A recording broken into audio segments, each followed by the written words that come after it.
Well, hello. Hi. May I present you Titus? Thank you for coming. You're welcome.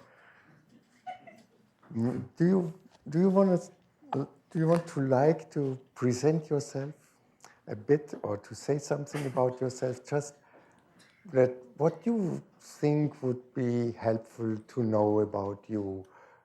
You are not Austrian, I think. I'm not what? Austrian. No, I'm not Austrian. Although my dad's German, so. That is close. German, wonderful. And you know German? You sound like my dad.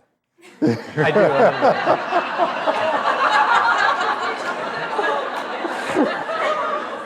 So half of the work is done already. It's true. How could you do this to me, Father? Okay.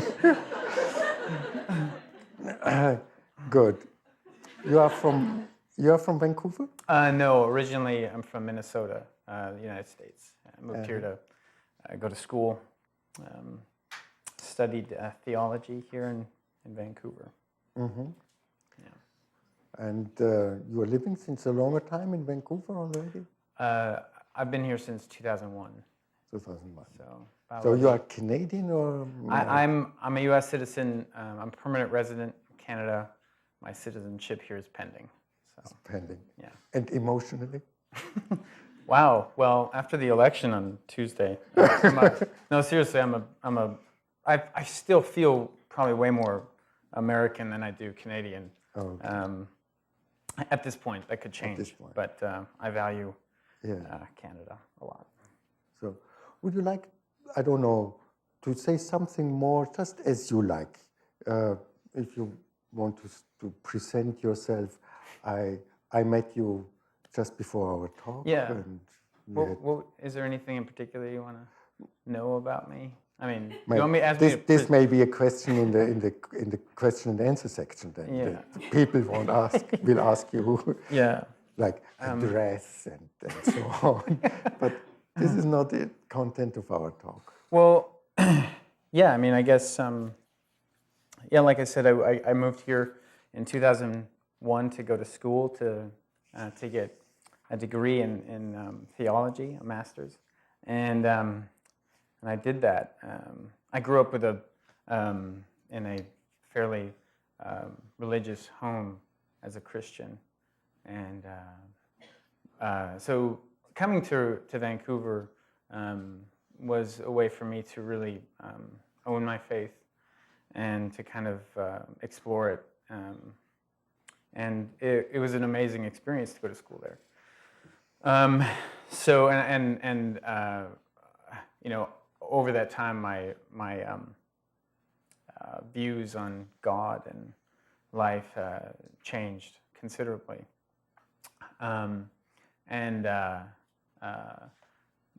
But I still really held on to some core elements of my faith. I would have still called myself a Christian during that time, and I would say, all the way up until a couple of years ago, when my nephew died.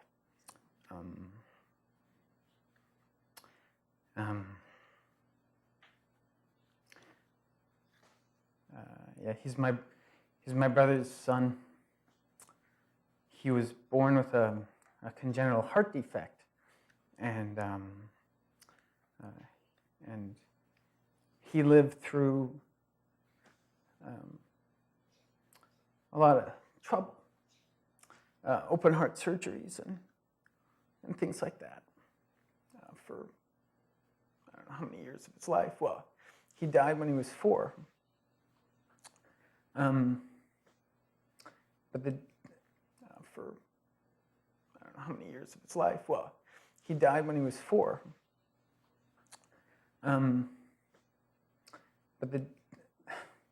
But the death, he died he didn't die of his congenital heart defect. He died because he got sepsis, and he was dead within 24 hours. getting sick. The doctors kept thinking it was something related to his heart, and so they didn't look for other things that they would have noticed if he didn't have that. But he died, and just so fast. And that's really affected me in a lot of ways.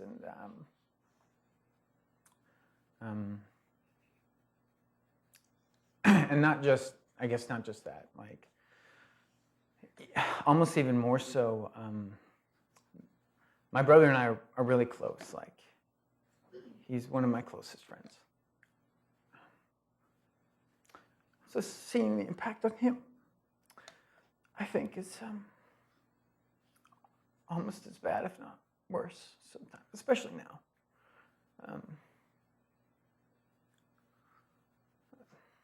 I remember him. I remember going up to the hospital after Michael died. We had to go pick up the car because we had left it there. Or he had left it there. I had flown in after I heard that Michael had died. And so I went up with my brother to go pick up the minivan. And I just, the scene with my brother, you know, when he opened up the minivan and this empty car seat is there. It's going to stay with me forever.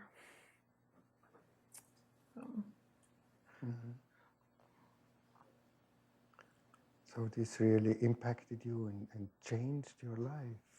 You came into this by saying that you studied theology, you have had a very fair life and good ideas about life and a good understanding.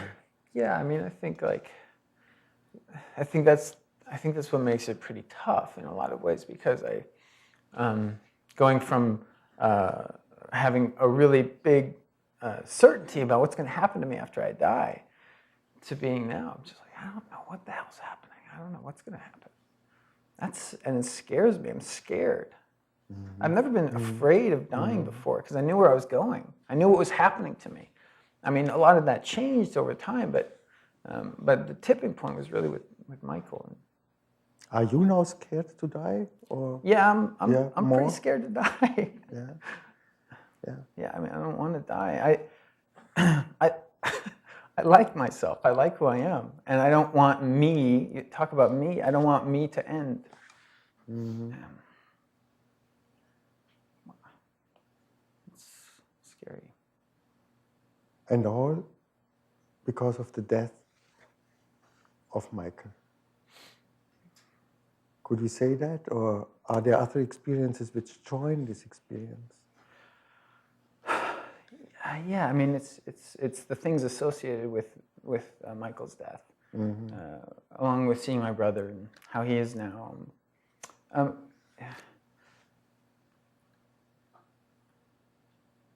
He doesn't understand. He's still suffering even more than you do.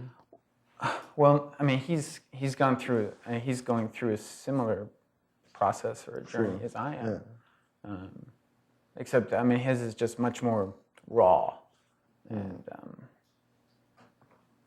And I think just so present for him. I mean, it comes and goes with me, because I'm not in Minnesota. I don't see him every day, but whenever I think about it, and it's been 2 years, but whenever I think about it, it hits me pretty hard. Mm-hmm. So I mean, I don't know if it's the only thing, but it's definitely a major and a significant. A major issue. Yeah. What makes it so difficult? This question is maybe a bit harsh, because of course this is such a difficult loss that this question seems not to be allowed, but nevertheless I would like to ask you this. What makes it so difficult? Is it this not being able to understand what was going on? Or is it the fact that simply Michael isn't there and we love him so much, and how that this is impacting and deteriorating even, or impairing our life, my brother's life, and this suffering of not having him, or is it that I stand before that fact and ask myself, how is this possible? And I'm a theologian, and what is God saying to that? Is it this question more, or the other, or both? I mean, it's definitely both. I mean, I don't really pray anymore, so I don't really know. I kind of really hope that I'm wrong. I hope to one day find myself back into a faith of some sort. I don't have that. I think I'm just so sad that Michael's gone. I mean, he was such a sweet little boy. And how could that happen to my brother? Like, you know, I'd be a terrible God. Right? That'd be awful. But I'd know not to do that. You know? Yeah. You would, yeah. In that position, at least you wouldn't make that mistake. That's right. Yeah.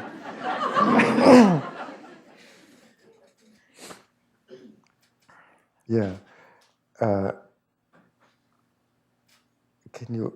Would you like to tell me a bit about your relationship to Michael? Did you play with him? Have you been together with him for a long time? Yeah, we were. I mean, I lived here during his life, but I would go back home quite often, and so I would see him a lot, and we would play quite a bit. He has 2 siblings, and I was probably a little bit closer to them just because they were older, and Michael had done a lot of surgeries. You know, he had been in and out of the hospital, and he was developmentally behind because of a lot of that stuff. But we totally interacted and played together, and you know, just he loved cars, the movie and the automobile, and we'd play with those. And that was one of my last memories of him, is playing cars with him. And this was so good. Yeah. What was so good to play car with him? What did it give to you when you could play car with him? What was so lovely for you, exciting?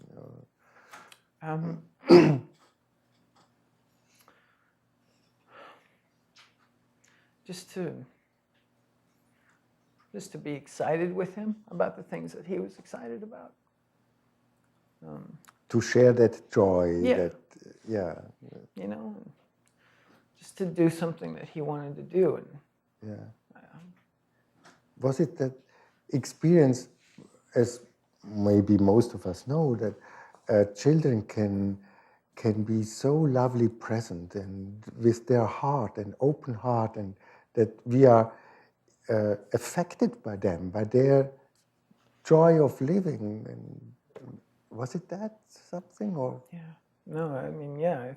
And the fact that he had gone through so much. I mean, he had, you know, 2 open heart surgeries, and you know, but he was the happiest little boy. I mean, he was just so joyful. So this was even a big contrast to his pain and suffering and hospital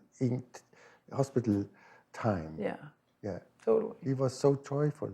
He was very happy. I get the impression that he was like a person embodying the joy of life, despite open heart surgeries and terrific experiences in the hospital. I think I don't know how to really describe it. It was because of what he had gone through that he had the character of that kind of thing. Like he was more joyful than other kids I knew in a lot of ways. I think in a large measure because he had experienced so much. So he was an especially joyful child. I think so, yeah. And a child who was not depressed by these surgeries and by that pain and this impediment which comes along with such a disorder and treatment. No, he wasn't. So he was gigantic in joy for life, in a way. Yeah. Maybe more than his siblings. Could we say that? That he was so especially joyful. The most enjoyable child, something like you said. Yeah, he definitely, and he was so okay with being alone and being by himself because he just loved life. He just wanted to do things and he wanted to be with people, but he also loved just to go away and just to do his own thing too. And in a way that his siblings Sam and Anna didn't really care to do. He was. So he was a very mature child in that sense. Yeah. Yeah, that's probably a good way to put it. Yeah. So really a lovely child, a rich child, a child to which one feels attracted and bounded and yeah.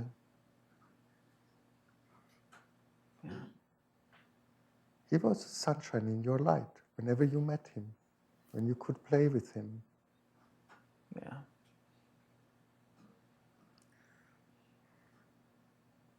So you lost really a very valuable person. Yeah, definitely. Mm-hmm. Yeah,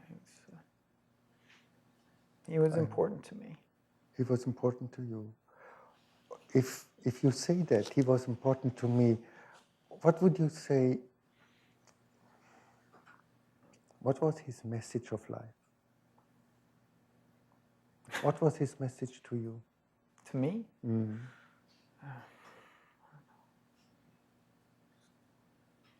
Get some toys, play.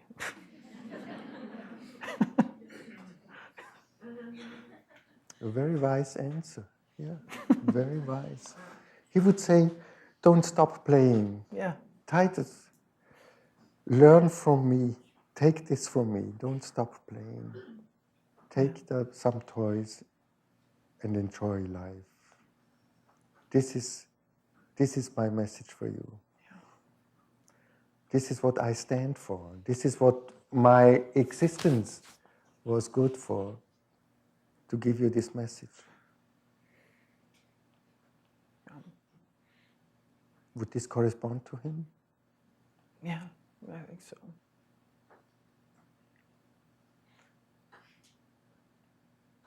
Yeah, it would. Do you think you could do that after all? I don't know. But it is in a way as if Michael says you that. Titus, don't forget me. Go on and play. Don't forget me. This is, whenever you play, I'm present. This is my message. This is what I told you, what you told me. We shared that. Yeah. So. Yeah. No, it's true. It's just, who knows where Michael is? I mean, who knows where Michael is? Yeah. We don't know. We don't know. And we can believe or not believe. We can't even make that. We can work on it, but we know where Michael is. Here. He lives in your memory. He's still there. Yeah, but he's not the same. That's right. He's a different Michael. I can't hug him. I can't. He's a memory. And memory is great, but it's not the same thing. Mm-hmm. Is it a different Michael? Or is it a different appearance of Michael? I'm not sure if did Michael change? Is it another person now? Is it another... Does he have another characteristic? He himself, he who was playing with you, is is your memory recognizing Michael or constructing another person? I don't know. I mean, Can't you talk with Michael inwardly? And imagine, as we said before, what he would say you if you asked him, Michael, why are you here? What is the message you want to give me? You had a very quick answer. So for me, it was as if you knew what he would say. yeah. No, So that's true. That's him. That is how you know him. And you can take from there at least some answers. You can connect to him. You can even talk to him inwardly.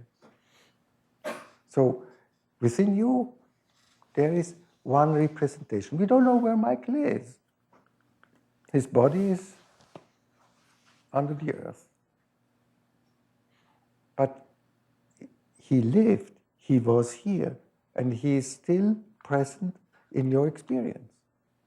So there you feel him, and you feel the loss because you can't touch him anymore. And this is bitter. I don't like the idea that he's there, he's with me. I just feel like that's a lie. I mean, if it's not a lie, it's just it's a difference. Like and it's a significant one because I just think it's a way of coping, rather than actually admitting that he's not with me. And yeah, I can conjure his voice in my head or in my life, but it's not the same. And that's true. And I don't know. And I don't know if it's good to conjure his voice. I don't know if it's the right thing to do. Because I feel like it's not really Michael, it's just me, because I'm sad and I need to hear from him. So I'll make it up. What might he say? He might say this. Oh, you're so funny, Michael. Sorry. Ridiculous. He very probably would say this. And he would make you laugh. And share with you his joy of life. And this would make laugh your heart. Yeah. As it does right now. Sure, you are right. He's no more there physically as he was before. That's for sure. This changed. And you cannot touch him.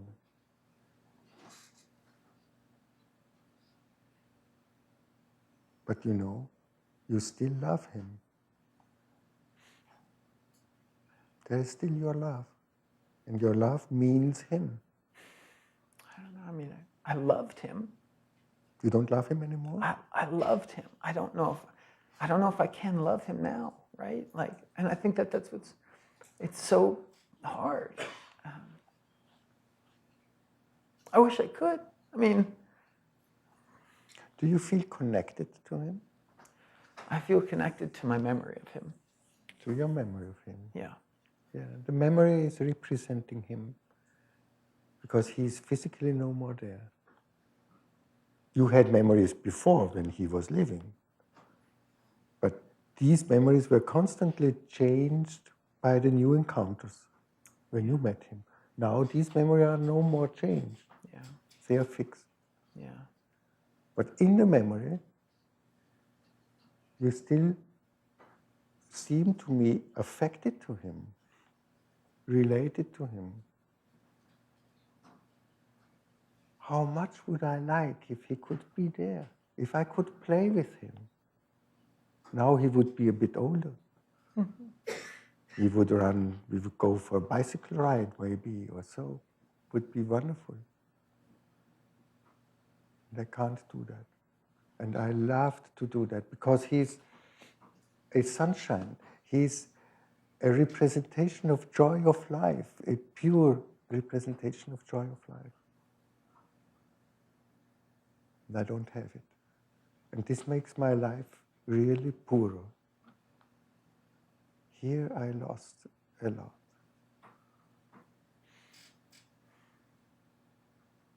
And I cannot change it.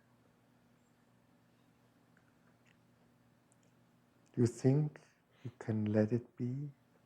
You can say, this is so. This is a fact. This belongs to my life. That I had 4 years with Michael and with siblings, which still continues, and with my brother and with my wife and with my friends and so on. But amongst all these valuable relationships is Michael. And I had the chance to play with him for 4 years, to see him, to see his bright face, his smiling, his joy of life. This is a fact. And it is also a fact that I lost him. He's no more there. It is so. Is it so for you? Or can't you give up? Can't you say, no? I do not allow my fate that this damned situation happened. I do not accept this. Are you rebellious inside? No, I don't think so. I think I feel. I mean, I'm angry about it, but I don't think I haven't accepted. I feel very much like it is like it is absolute. It is. Yeah, like my life is changed and I'm different. I have to live with what is. I absolutely. But I'm angry about it. I'm angry that I'm here and I don't know what I'm doing here. What is your anger telling you? Or how is, if you would express your anger, what would you say? I don't know. I don't know. I'd swear. I'd say naughty words. You could help me learn some naughty words. I think you know them. No, I just think like, because I have kids, right? And I gave them life, and now I gave them this place, this beautiful place. But when Michael died, I realized, oh shit, I gave them death too. You know, like I gave them life, and they're gonna die, and they got to deal with that, and they're gonna deal with all kinds of death, and I gave that to them. It's like as much of a blessing as a curse, and that makes me so sad, and I'm so angry that they have to deal with that, because I don't want them to deal with that. And you want to prevent prevent death to your children also. How can this be life when death is possible to a child? Yeah. And I'm angry about such a life. Yeah. This may not be the case. This is not allowed. This is not appropriate to life. Yeah. Not even to speak about the God. This is even another issue. But exactly. This is enough. Yeah. I don't know. I don't know if I would have changed my mind having kids. I love my kids so much, but like I think it really affected me when I just realized that, and I think you have to take that into account, and I don't know if I did when I had kids, and it makes me sad too. And this has a lot to do with our understanding of life. Life, especially the life of our children, should not be a life of suffering. It should be a life of joy. We do all as parents and uncles to make life as enjoyable as possible to our children. And nevertheless, things like death happen.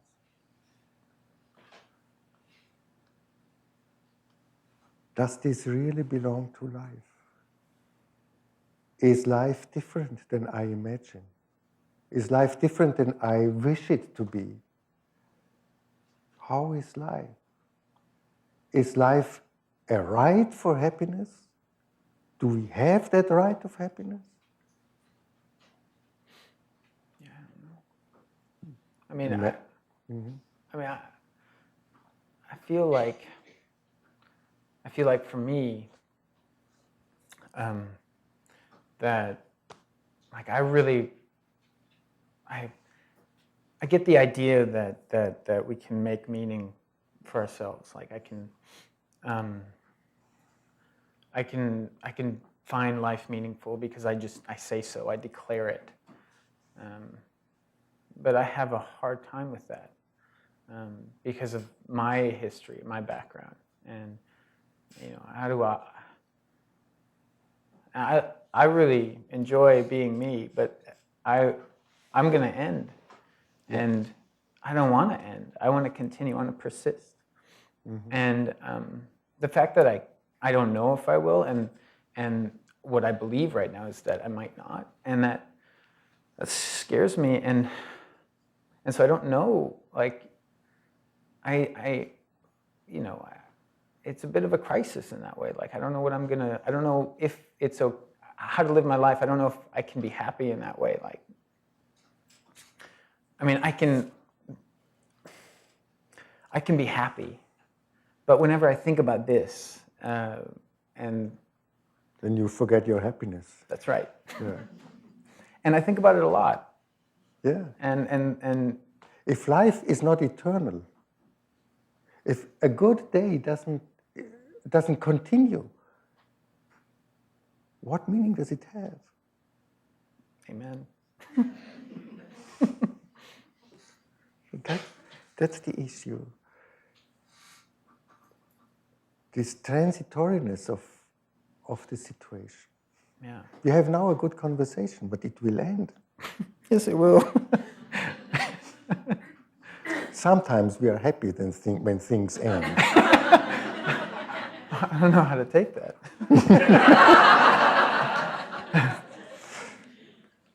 But sometimes we are not. Especially when things are valuable, when they are good, we want continuation. Yeah. We have a desire for eternity. Yeah. And we can make them a bit eternal. Do you know why? How? I don't. You know how? You know, but I tell you again what you already know. I'm sure you know. Okay. When we are really present, as we are like now, then I'm fully there.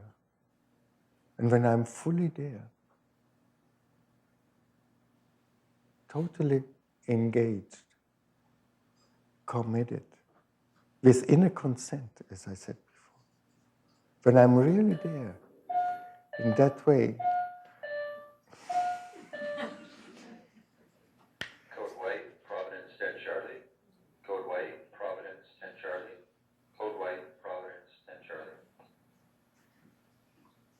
I was distracted a bit, so I try to be back. Yeah, fine. When I'm really there, this is full existence. I cannot have more than be totally there, totally in what I do. And then when I do something with that amount of presence and engagement, I did it forever. And I can let it go because I was it, I am it. It is in me. My being there became real. And becoming real doesn't mean that I must have a pyramid at the end of my life for eternity. No. What I did I did it forever. And when I did it completely, with the inner participation, then it is done forever. This is like transcending the transitoriness of the situation when I engage myself totally. So when you play it with Michael, you will never forget that. This forms part of your life. This is played forever. This has continuation. The things you did with Michael where you haven't been really attentive or present, they are forgotten. They are gone. They are not rescued from their finitude. But the one thing I did completely remains. This is like the activity we can apply to overcome this passage you say? Passage of time. We take out of the passage of time to what we really connect, what we really love. This is like done forever. Is that something new, or do you know that? I think I can't really wrap my head around that. I mean, I get it. I mean, in the sense that Cognitively, yeah. Yes. Standard, yeah. But I don't know. It just seems to me another. It's like a patchwork. You're trying to like make it all fit so that it's not so bad or something. But I mean, What is the bad thing in your experience? Well, the bad thing is just the fact that I've lost loved ones, and that I might, and that I will continue, and that I'll lose myself eventually. You have lost Mike, Yeah. and you will continue, and you will follow. Yeah. And I will follow, hopefully before you. Yeah. That's right. And to me, those things are just so present and real. I have a hard time thinking that the times that I have had with Michael or with somebody that I cherish, that those things last forever, just because I have them in my memory and then I remember them. They're Even important. more than in a memory, you are it. This is like the food we eat, we absorb it, and then we are constructed of it. The difficulty you have is, as I understand, that you lost Michael. And not only Michael, you will lose other beloved people and finally your own life. Yeah. And the death of Michael was like a shock which showed you life is different. Life is finite. From the beginning, it is finite. From the beginning, we can die. Not only when we are old. Mm-hmm. This life is such. This is like cruel. Yeah. So this is reality. This is the reality of life. Mm-hmm. And what can I do with this reality? Either I can commit suicide right away, then it is over and I don't have to suffer anymore. Or to continue with not accepting the reality and saying, well, people say human beings will die, but I don't believe them. Maybe human beings will die, but I don't die. Yeah. This is this negation of a reality. Or I can face the reality and say, well, that is true. Michael is already dead. And I'm going to die one day. So what can I do with it? how can I deal? How can I face this reality? Cope with it? Yeah. What can I do? Yeah. I mean, maybe, I don't know. I mean, I just don't know. I don't know, even if I could find, what do I do with the time that's given to me? Like, that's important, and I want to find those things. But unless I persist, unless I keep on living beyond this world or whatever, I have a hard time finding that it matters at all what I do right now. And if I say, just because I just say it's meaningful, it doesn't make it meaningful. To me, anyway. I wish it could. I wish I could get to that point. I don't know if I can.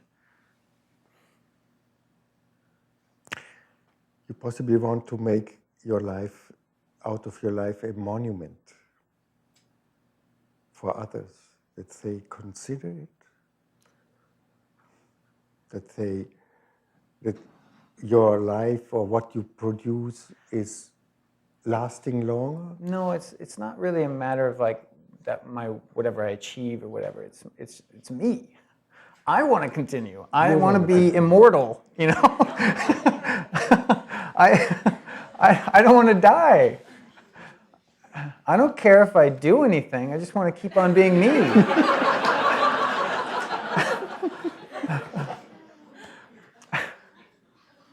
And why do you want to be immortal?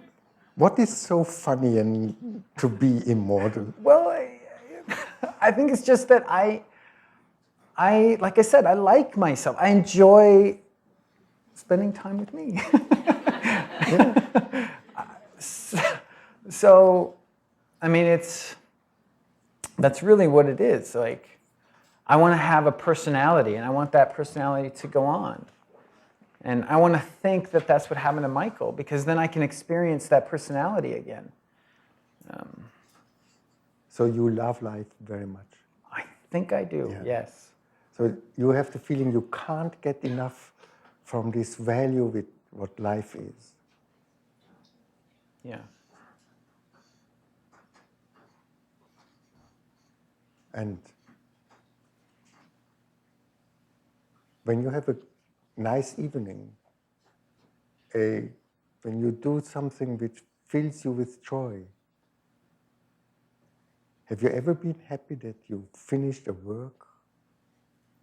Yeah. So it's done. It's over. And it's a pleasure to see something which is done, which is over. I think the key, though, there is the fact that I get to see it. And I can see it. Yeah. The intensity or the joy is that I'm present. And I can't stop. I do not want to stop my presence. This is what you intend. Yeah. Yeah.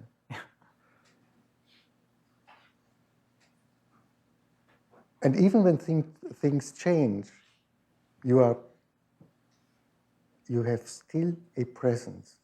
You finish one job, you do another one, then you go and listen music and so on. But you are going on in that continuation of being present and enjoying life. Yeah. And the picture, the idea to lose my life means what? What am I going to lose when I die? I lose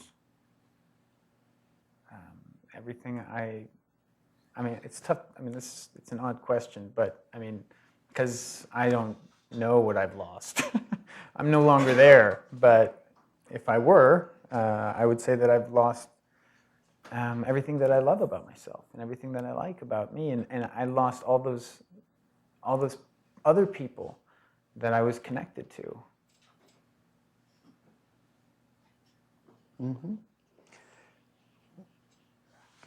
I lost the joy the vibrancy of life Yeah. when I'm going to die. And this is a reality, of course, we know. And it's hard to accept this reality. And this reality means that I have to experience what I do, the values, what I do or what I'm connected with, as a gift today. And the more I experience it, the more I suck out the value, the more I feel enriched, and the deeper I get the feeling of life in itself is so good. This is where you are so deeply connected, that life is so good, that I can say yes to it, that I want to continue, and I cannot get enough. Why can I not get enough? I expect more. That's right. I want more. But the reality is, I have all. In this dialogue, life happens. The whole deep notion of life is present here. There is not more life than this minute. This is my life. And I live this life when I take it, when I really see it in its limitation, because these are a couple of minutes, then this will be over. In this is life, and this is life. Not the continuation forever, but the passage, the happening, that something becomes real. That is life. And in Michael became real a message of life. Maybe you should really go back to some toys and start playing with them and really engage in it and possibly play with Michael. And possibly Michael will tell you something more when you play with these toys which he brought up or which you had, with which you played together. And give him a chance to be present with you in playing. In a spiritual way, of course he's no more physically present, but your heart is still crying after Michael, and so you can play with him. And you possibly should play some more plays with him, because he's still waiting in your heart. And when you connect with Michael, your heart may experience peace, and Michael may tell you something more which you didn't hear so far, about how it is when one dies and is dead.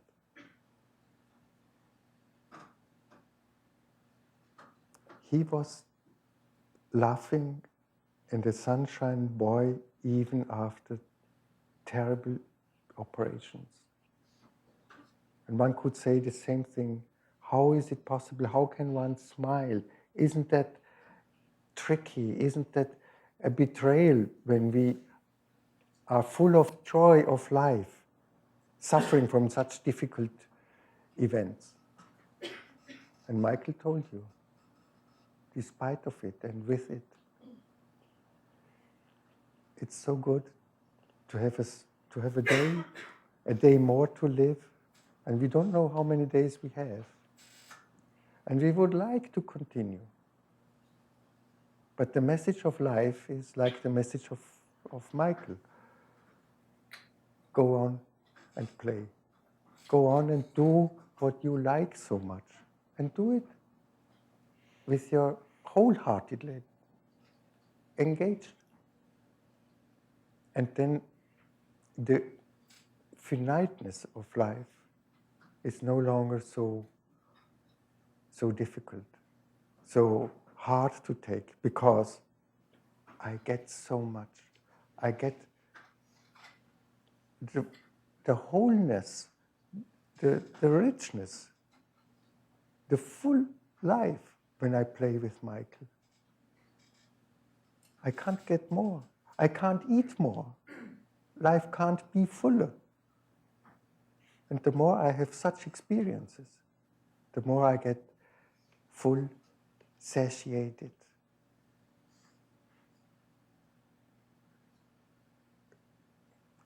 completed. I do not have an answer to this question you brought up. This is a very difficult existential question. What we like, what we love, we want to have continuation in that. Therefore, we get married because we love that person. And in that love, we want to have more days together. This is the idea of continuation. This is a really one dimension in our existence that brings us to continuation and to build up a life. Fidelity to what we love. On the other hand, there's constant change and nothing remains. Even in a marriage, you have a constant change and restructuring of the relationship. There is nothing remains as it was at the beginning. Even the body is changing constantly.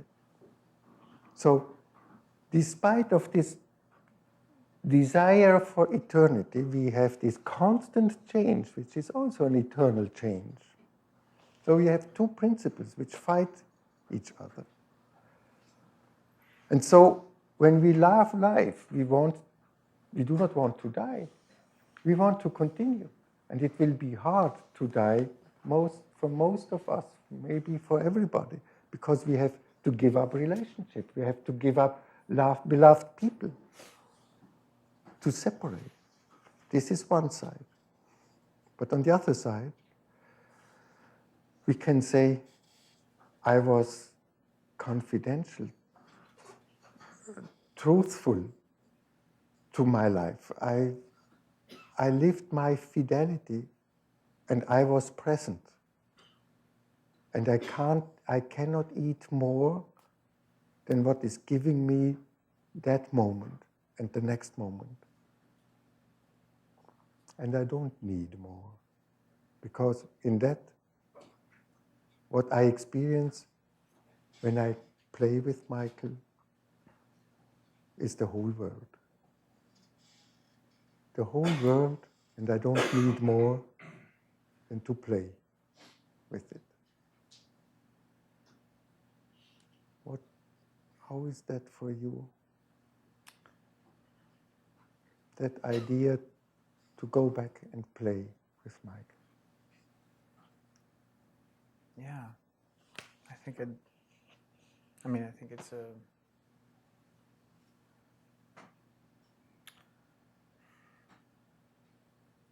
Yeah, I definitely think that's a good idea. I mean,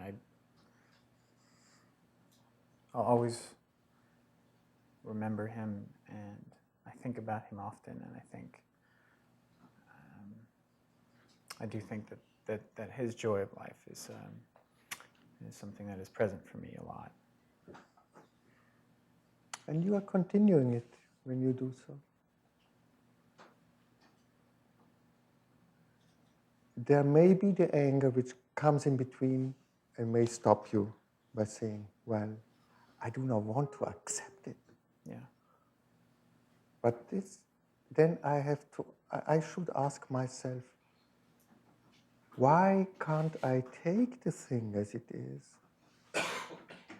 Am I too proud? Am I too hurt by that loss? Or can I say, well, you said, I realize it, I take it as it is. This is, Michael is death.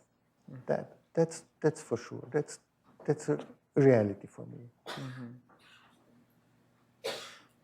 And I feel playing with him was so good. And maybe tonight he told me, play with me once more. And then you play with you at the same time.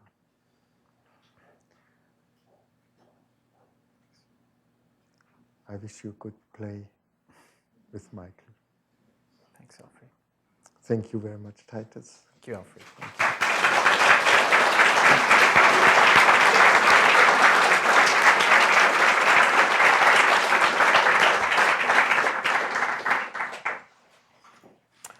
Well, thank you really, Titus, for this dialogue and for your authentic letting us take part in this experience. And I can imagine that all of you experience the same as I did, that there is a reality to which to cope. It is not easy. And this is a task in our life, to be ready for death, for our own death and for the death of others. Maybe you have some questions. It's already close to 9, but 1 or 2 questions or comments we could allow and accept, and we stop at 9 o'clock. Okay.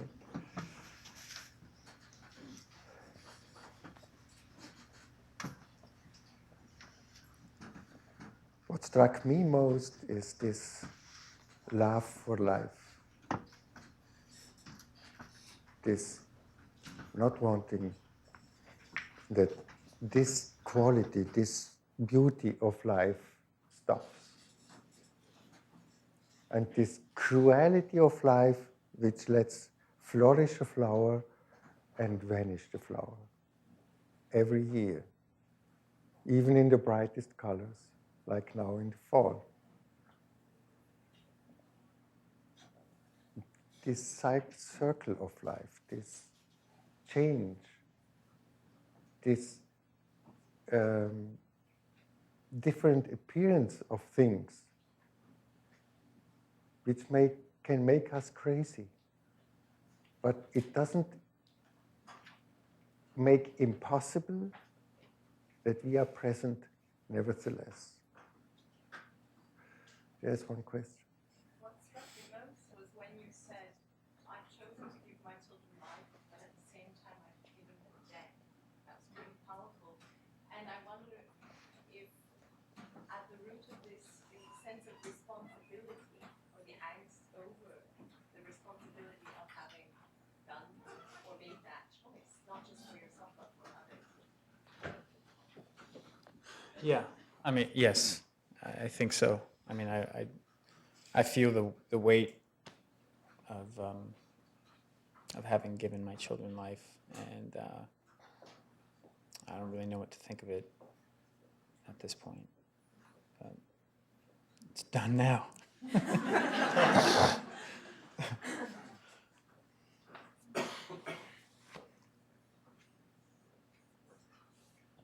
Yeah.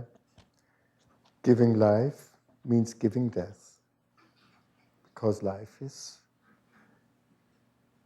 for a certain time, and then this life is no more, at least in this form as it is, and we don't know